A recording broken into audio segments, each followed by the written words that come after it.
We're going to be making garlic ginger paste, which you can buy in shops, but it's always better fresh. It's not that hard, quite simple to do, but it goes in 80–90% of our products. So it's a very, very key ingredient in Indian restaurants. Don't forget to like, subscribe and comment below. If you've got any requests you want me to make, then just give me a shout down below and I'll do my best to do it. Okay. So first we've got to cut the ginger into small pieces.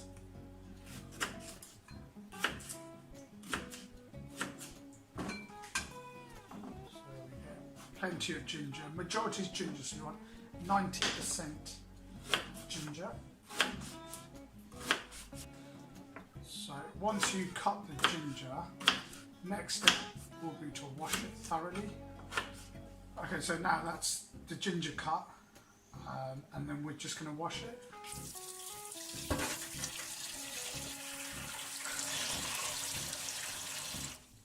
So you get the ginger and then you wash it a couple of times, try and get any like sort of dirty bits out. 3 or 4 times wash it until you think you're happy that it's fairly clean, and then we're really ready to go. So we're going to put everything in and blend it together. So we've got our ginger, which was about 3 or 4 gingers. Then you have some garlic. You've got about 2, 4, 6, about 8, 9 cloves of garlic. Then you have water. I would say about half a pint of water. And then some oil. It's about 3 tablespoons. Should be enough. 3 and a half. And then you put your blender on, a blender jug.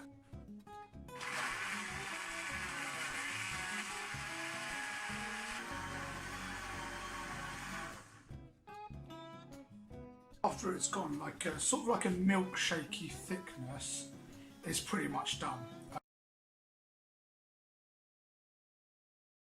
So you've got 2 garlics peeled. So you want them very small, otherwise they're going to come out quite lumpy in your sauce. You want it almost that you're not going to notice that they're there. Then you have tomato paste, which you can buy anywhere. And you have water, oil. Oil you only need a little bit. There's about 3 tablespoons full of tomato paste here. Your water you want to 3 times it, so about half a pint I've got there. But 2 tablespoons of oil, but 2 and a half, just enough so you've got the pot. The garlic's not going to stick on the pot. But yeah, let the oil heat up slightly. Then you've got your 2 cut garlics here. They can go in.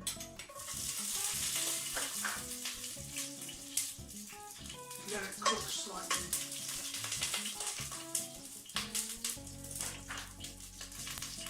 Once it's gone red, you then add your tomato paste, and then you've got your water, about half a pint. And then what you're doing is you're just mixing the tomato paste in, stir it every now and then. Once it cooks, it should start bubbling. Once it's kind of boiled and bubbled, that's when it's done. As you can see, it's bubbled. Once it's bubbled, it's done.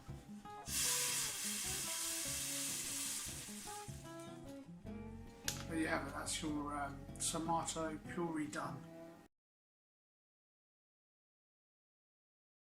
So, we've got our onions here, ready.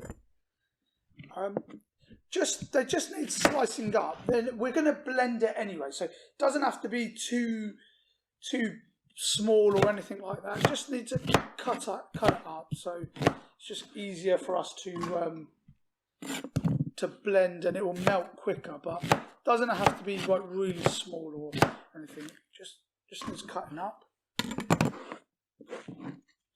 So yeah, I forgot to say, this should make roughly about 10 portions of 10 portions of curry. So it's going to be roughly about half a pint to one curry base gravy you need. But I will definitely know more towards the end when I see it.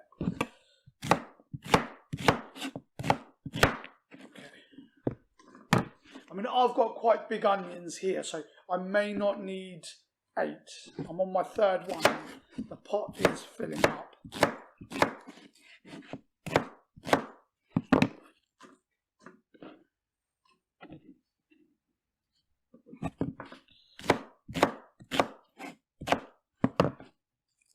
Okay, yeah, so my pot is already about halfway, and I've only got 3 onions. I mean, the onions will go a bit smaller and they will caramelise. So I think I've got...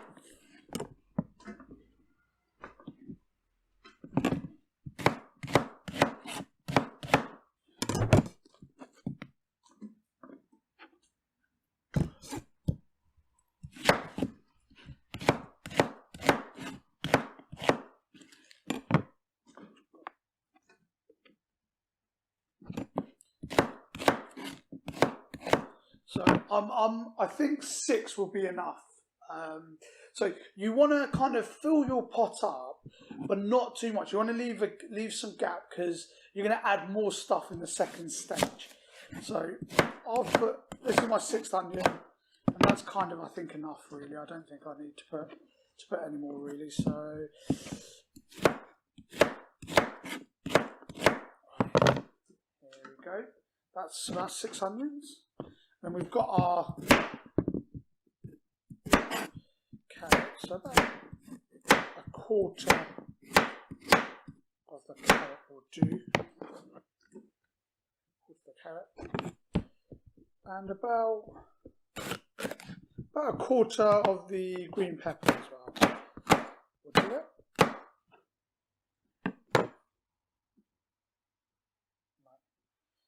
So I would say about 1 teaspoon of salt. We will add a little bit more after if we need it. But yeah, you don't want to overpower it with salt too much. And then about 1.5 teaspoons of garlic ginger.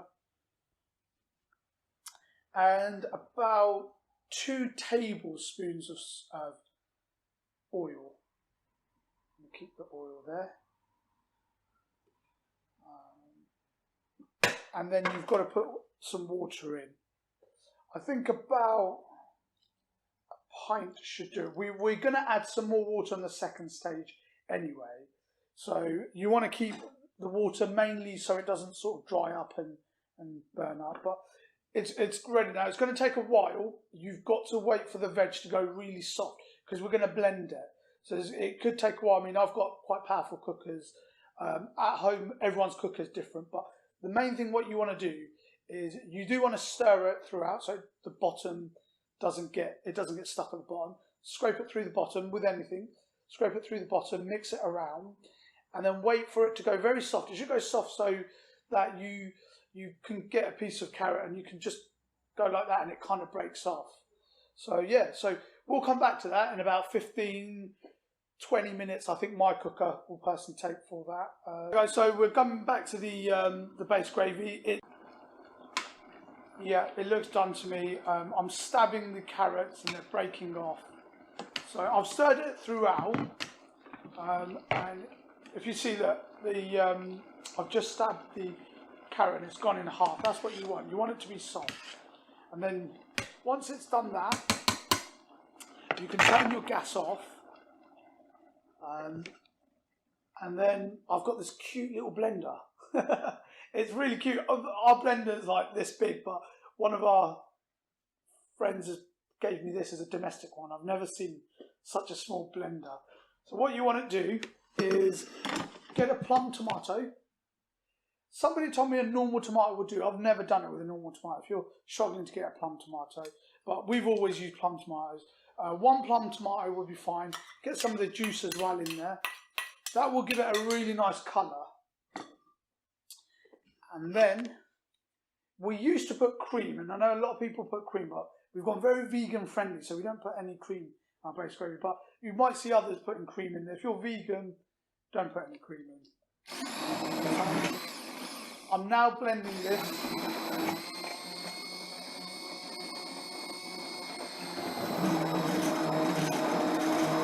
So you wanna blend it so that it's got completely no hard bits. It's just a sauce, as you can see. Okay, so we've blended it, so it should be quite thick. We're going to add some water, so it's going to even it out. So this isn't going to be your finished thickness. So it's fairly thick, sort of like a stew, sort of like a stew thickness. Then, if you put it on low gas, and then I'm estimating roughly about another pint of water. Yeah, definitely another pint of water. That's perfect. And then we're ready for our spices. So we've got another teaspoon of our haldi, which is just turmeric. And then you've got one of our delicious dhania, which is just coriander spice.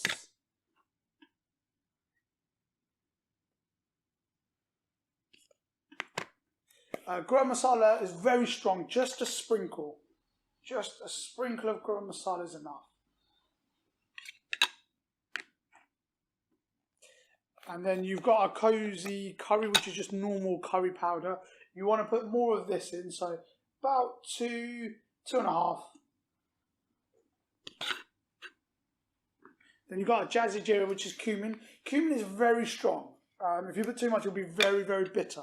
So what you want to do is just about half a teaspoon of jazzy jeera cumin spice. Should be enough. And you want to let the spice blend in now.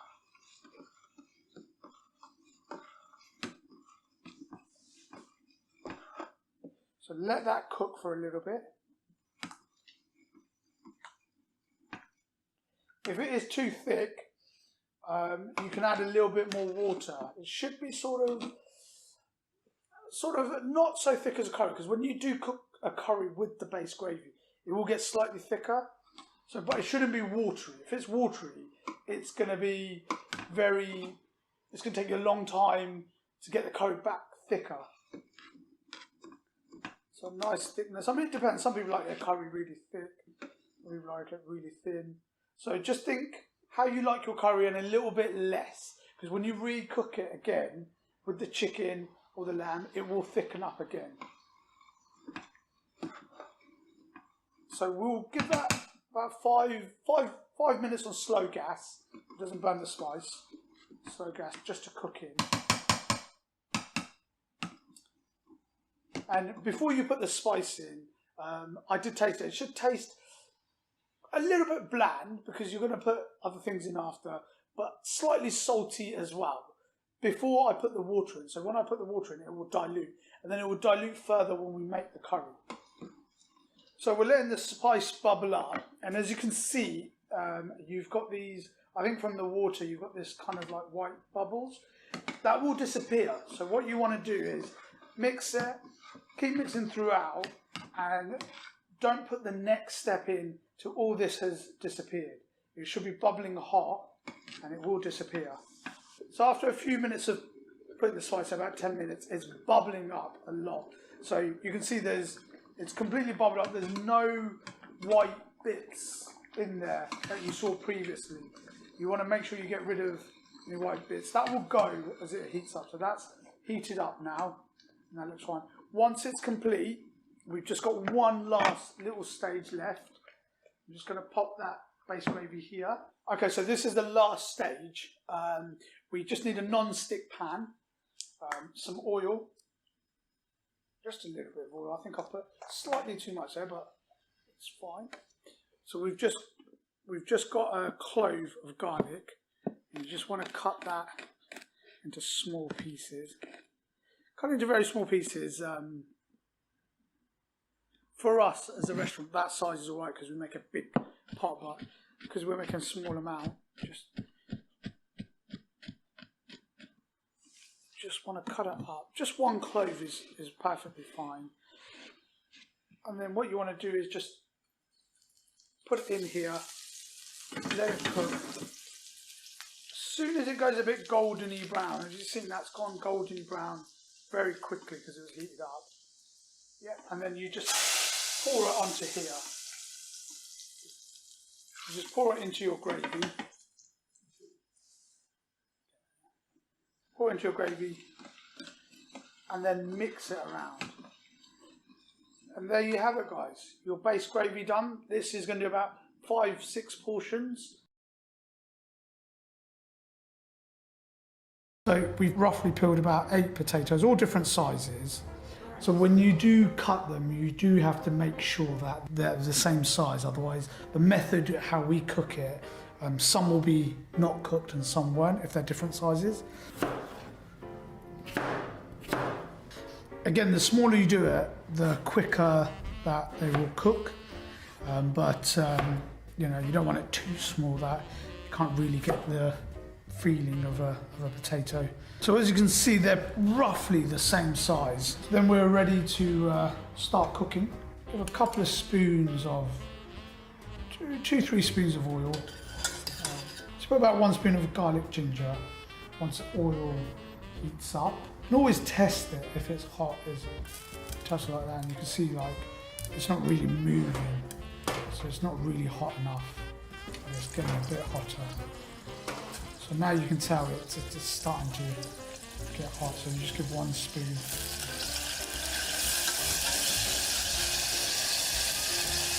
Then you give 1 teaspoon of haldi. Always turn it down when you get the spice in because it will burn the spice. And just a tiny bit of garam masala, so about 1/4 of a spoon garam masala.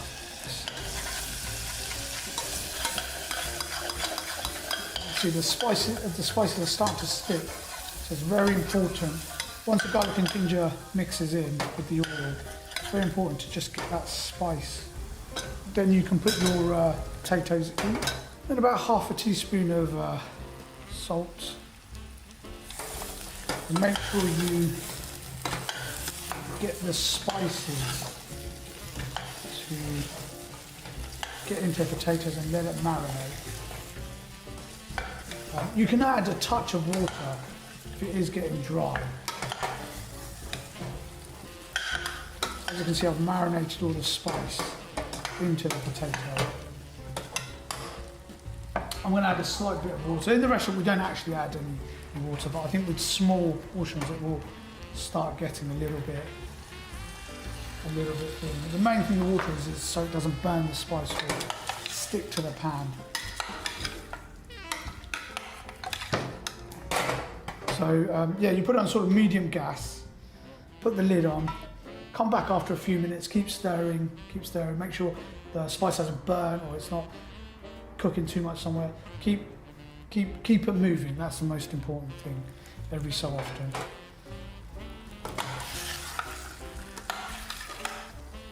So after like sort of 5-10 minutes, touch a potato. When it gets slightly soft, what you want to do is put the gas completely low, not move it about too much. You're going to break the potato. And then it's important you put the lid on so the steam will cook the potato and make it soft. So you just put that on, very low gas.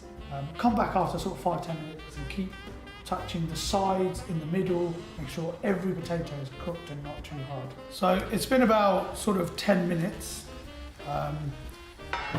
Remember it's on very low gas and you can sort of feel the potatoes and they're all kind of done now. So you take it off, give it a bit of a shake because the bottom might be slightly stuck. But have you seen we used a very minimal water, at the start. But you know, normally people boil potatoes with water. We don't use that method because I think the spices, if you put water and the spices in afterwards, you're just not going to feel the flavour. So that's pretty much done now.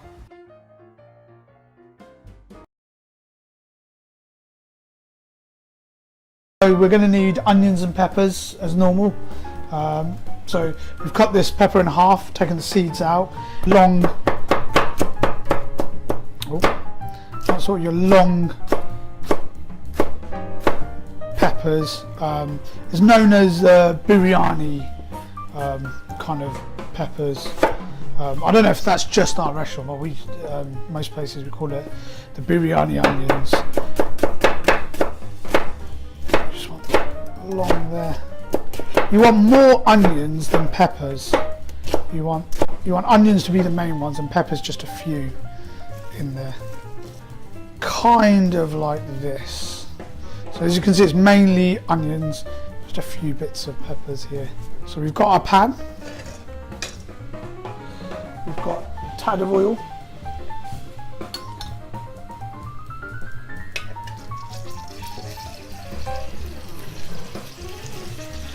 Your garlic ginger, which I've shown you how to make, and there'll be a link up there to show you how to make it. You can just buy garlic ginger paste if you want. Obviously as a restaurant we make everything ourselves.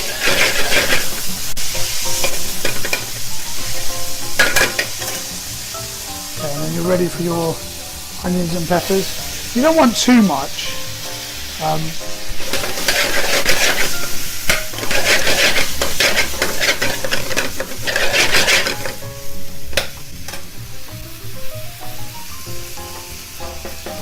So then you've got your tomato puree, which I've shown you how to make. Just as this is a side, you want everything to be a little bit less.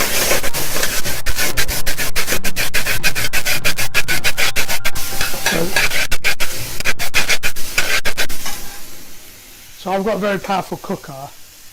Because I'm doing the videos and talking, it's heating up very quickly. Normally in a restaurant we'll just be like boom, boom, boom, and we'll make it.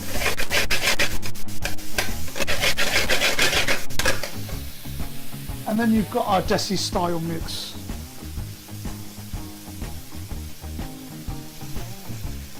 Put about a teaspoon in. If you want to make a large portion, you want to make more, then obviously put slightly more in. And you mix it. You put the gas down. You've got your prepped potatoes, which I've shown you how to make.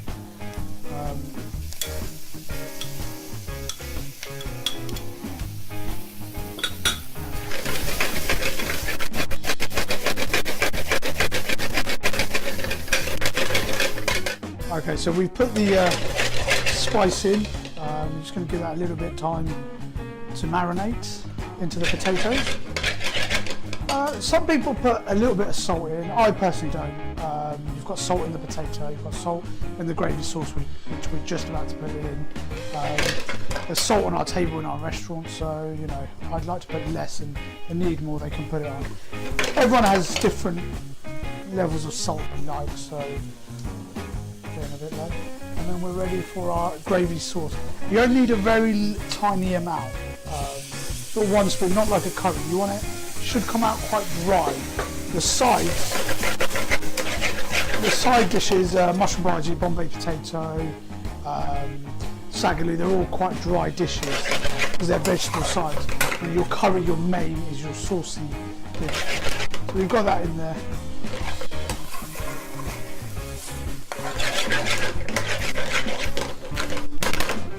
That cooking.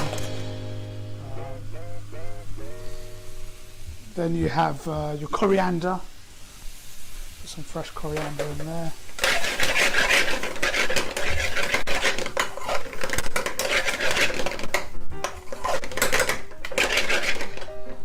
And then you chop up your tomatoes, your usual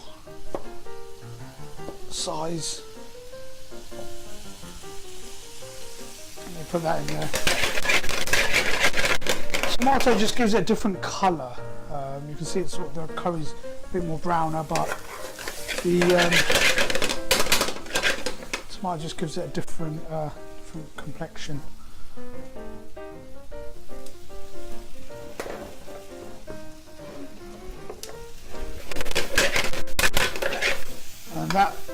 And that's your Bombay potato done. This is vegan as well. You have it.